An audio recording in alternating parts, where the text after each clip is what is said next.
আচৰিত লাগিলেও সত্য, এক্সিছ বাৰ্ছে সলনি কৰিব আপোনাৰ জীৱন।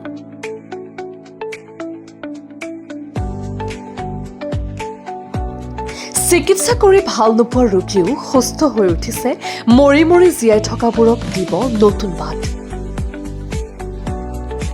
নগাঁৱৰ পুৰণি গুদামৰ এগৰাকী মহিলাৰ এক্সিছ বাৰ স্পৰ্শ চিকিৎসাৰ ফলত বহুতো বেমাৰৰ বহুতো ৰোগীক সুস্থ কৰি আহিছে।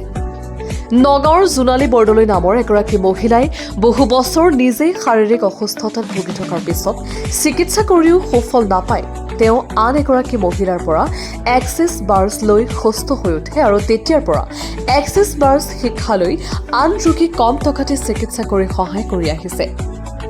এই স্পৰ্শ চিকিৎসাত বিচনাত পৰি থকা ৰোগীকো সুস্থ কৰি তুলিছে জোনালী বৰদলৈ। এক্সিছ বাৰ্ছ কোনো যাদু মন্ত্ৰ নহয়, এক্সিছ বাৰ্ছ এক থেৰাপি।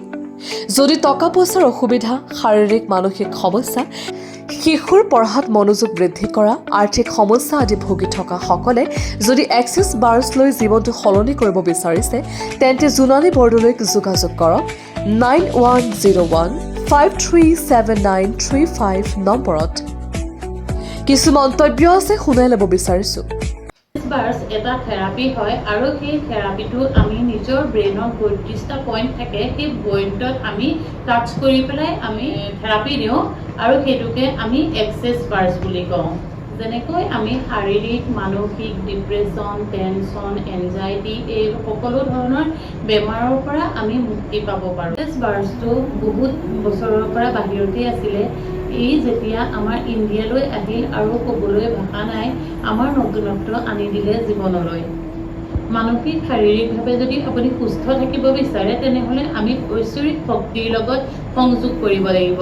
সেই সংযোগ কৰিবলৈ হ'লে আমি এটা এক্সিছ বাৰ্ছৰ থেৰাপি ল'ব লাগিব। তেতিয়া আমি নিজে গম পাম যে আমাৰ জীৱনত কি চলি আছে। এক্সিছ বাৰ্ছ থেৰাপিটো এনেকুৱা ধৰণৰ, আমি ৩২টা পইণ্টত যেতিয়া টাচ কৰিম সেই ব্লকেজবিলাক থাকে সেইবিলাক খোল খাই যায়। যেনে ধৰক আমি সৰুৰে পৰা শিকি আহিছোঁ, এইটো কাম নকৰিবি দেই, এইটো তোৰ কাৰণে নহয়, এইটো কৰিব নাপায়, এইটো আমুকহে, এইটো তামুকহে, এইটো তোৰ কাৰণে নহয়, তই ছোৱালী মানুহ, তই ল'ৰা মানুহ, এইবিলাক নানান ধৰণৰ কথা আমাৰ ব্ৰেইনটোত ইয়াত আমাৰ গোটেইখিনি ভৰ্তি হৈ থাকে।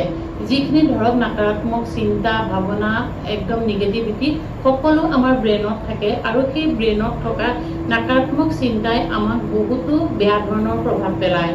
যেতিয়া আমি সেই বাৰ্ছ ছেশ্যনটো দিওঁ সেই নাকাৰাত্মক চিন্তাবিলাক আমাৰ টোটেলি এই থিংকিংবিলাক একদম নাইকিয়া হৈ যায় আৰু সেই বাৰ্ছ দিয়াৰ পাছতে আমি সকলোবোৰ আমাৰ মগজৰ পৰা ডিলিট হৈ যায়, যিবিলাক আমাৰ নাকাৰাত্মক চিন্তা।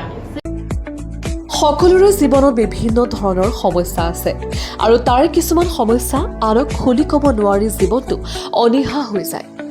সেই সমস্যাবোৰৰ পৰা সুস্থ হ'বলৈ যোগাযোগ কৰক 9101537935।